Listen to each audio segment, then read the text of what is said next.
Hello students of class 6. Good morning.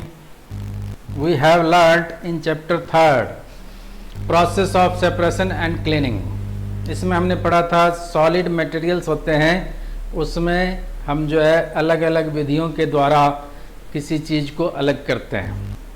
आज जो हमारे पास टॉपिक है वो है separation of insoluble components from a liquid. जैसे मान लीजिए एक लिक्विड है और एक सॉलिड है दोनों को यदि हमने मिक्स कर दिया और वो सॉलिड जो है ये किसी चीज में घुलता नहीं है, तब फिर हम उसको कैसे अलग करेंगे। तो देखिए इसका पहला मेथड है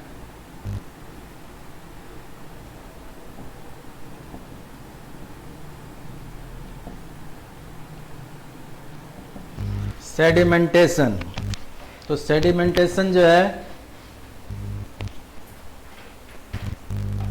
इसकी सहायता से हम क्या करेंगे, कोई भी एक सॉलिड ले लेंगे और एक चीज लिक्विड ले लिया, दोनों को घोल देते हैं। घोलने पर आप देखेंगे कि वो पूर्ण रूप से डिजॉल्व नहीं होता है। तो डिजॉल्व जब नहीं होगा तो कैसे उसको अलग किया जाए। तो आप देखेंगे जैसे हम वाटर है और सॉइल है, यदि हमने वाटर और सॉइल को किसी 2 ग्लास के अंदर मिक्स कर देते हैं तो आप देखेंगे मिक्स करने पर थोड़ी देर बाद में वापस जो सॉइल है ये क्या होगा, ग्लास के पेंदे में जमा हो जाता है। तो जो जमा हो जाएगा वो कहलाता है सेडिमेंट।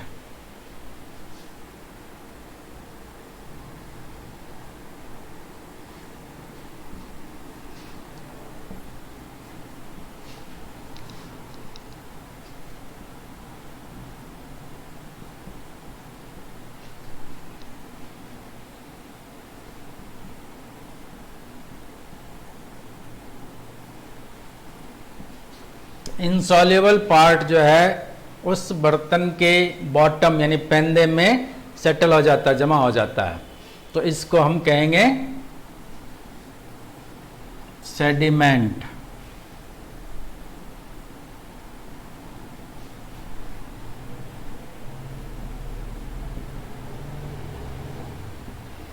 अब सेडिमेंट जो बना है तो इसी प्रोसेस को सेडिमेंटेशन कहा जाता है। फिर दूसरा आता है डिकेंटेशन।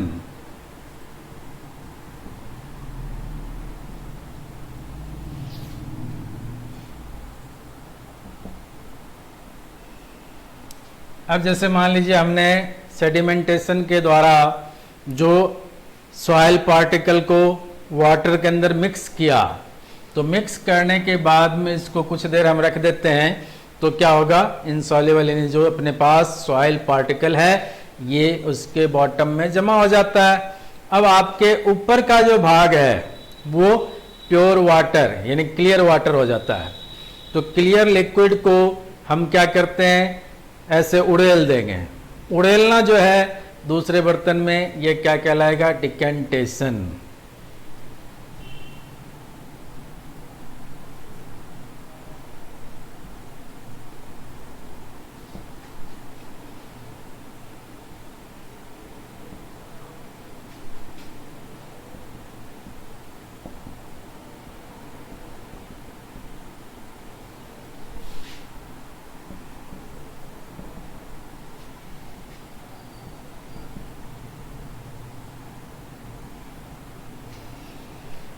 तो क्लियर लिक्विड को हम सेपरेट कर रहे हैं कब, सेडिमेंटेशन के बाद।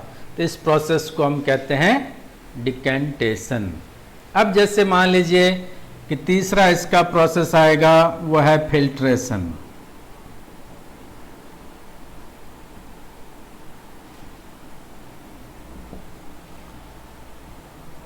जैसे मान लीजिए हम चाय बनाते हैं, तो चाय बनाते हैं उसमें दूध है, चीनी है, चाय पत्ती है और दूसरे मसाले भी डाले जाते हैं। लेकिन क्या चाय बनाने के बाद में हम सीधे उसको पीते हैं? तो नहीं, हम क्या करते हैं, उसको छानते हैं। तो छानना जो है ये क्या कहलाएगा? फिल्ट्रेशन। चाय पत्ती जो है उस लिक्विड में से अलग कर लिया गया, तो ये कहलाएगा फिल्ट्रेशन। ऐसे ही आप शिकंजी बनाते हैं, तो शिकंजी में क्या करते हैं? नमक है, चीनी है, पानी है और नींबू है। नींबू जो होता है इसको जब हम निचोड़ेंगे उस समय क्या होगा, उसके बीज भी इसके अंदर आ जाएगा। तो आप जब शिकंजी या शरबत बना लेंगे उसके बाद में छन्नी से इसको छानते हैं हम, तो ये क्या कहलाएगा? फिल्ट्रेशन।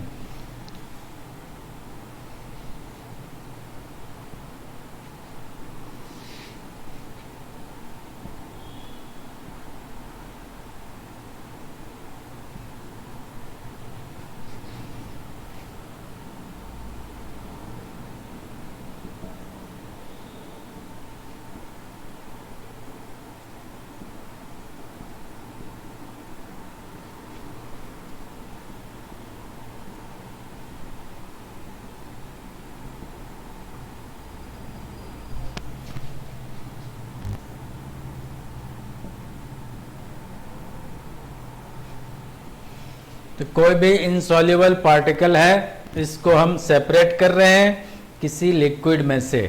तो एग्जाम्पल हो गया, एक तो टी,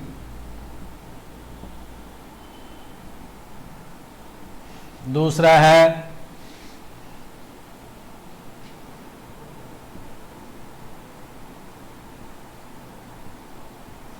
लेमोनाइड, ये जो है शिकंजी कहलाता है। और तीसरा जैसे फ्रूट जूस है,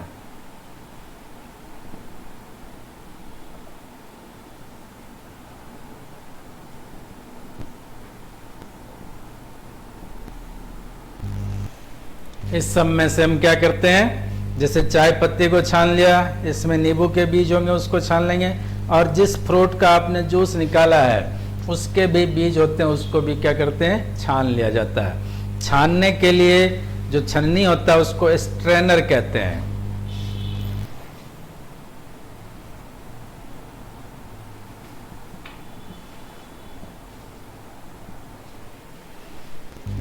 ये हो गया separation of insoluble components from a liquid. अब जैसे आता है कि मान लीजिए अपने पास इनसॉल्युबल की जगह सॉल्युबल आ जाए, तो फिर हम उसको कैसे सेपरेट करें?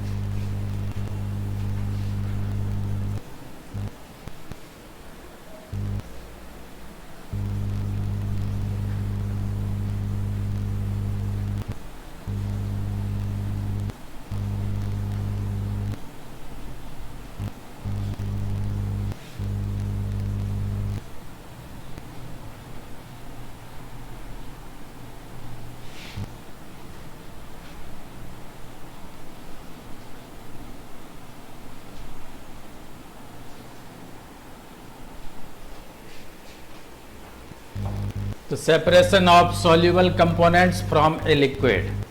तो जैसे मान लीजिए हमने नमक है, नमक जो होता है इसको यदि पानी में घोलते हैं तो क्या होगा, घुल जाता है।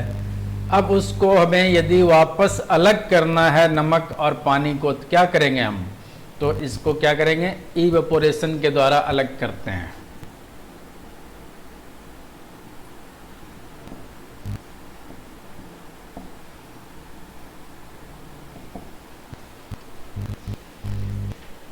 इवेपोरेशन जो होता है इसमें वाटर के मॉलिक्यूल होते हैं जो कि वाटर वेपर में कन्वर्ट हो जाता है।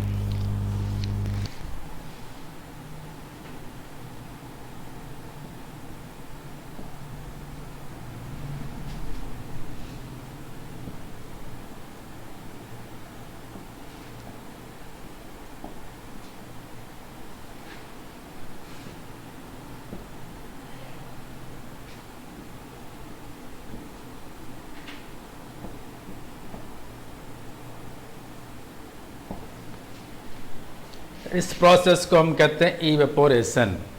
तो एग्जाम्पल ले लेंगे,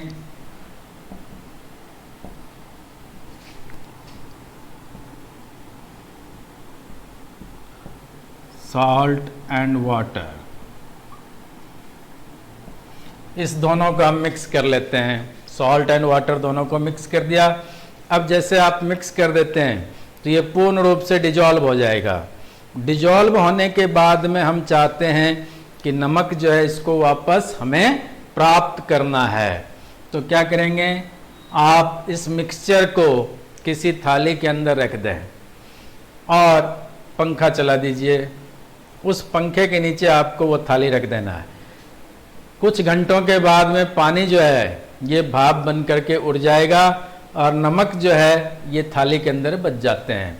तो इवेपोरेशन के द्वारा ये हमें सेपरेट कर लेंगे। अब जो है इसका दूसरा आता है कंडेंसेशन।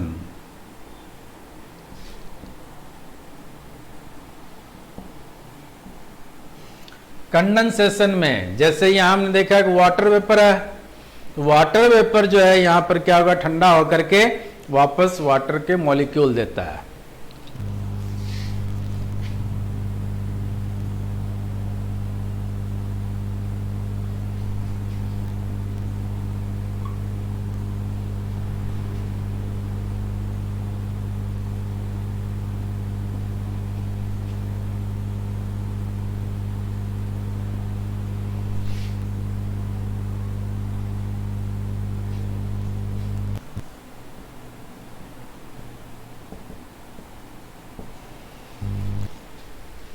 तो वाटर वेपर को वाटर में कन्वर्ट करने के लिए हमें क्या करना होगा, इसको कूल करना पड़ेगा, ठंडा करना पड़ेगा। तो ये जो है कंडेंसेशन कहलाएगा। अब जैसे मान लीजिए कि हमें कोई भी ऐसा मिक्सचर है जिसमें 2-3 चीज़ें अपने को मिक्स कर रखा है।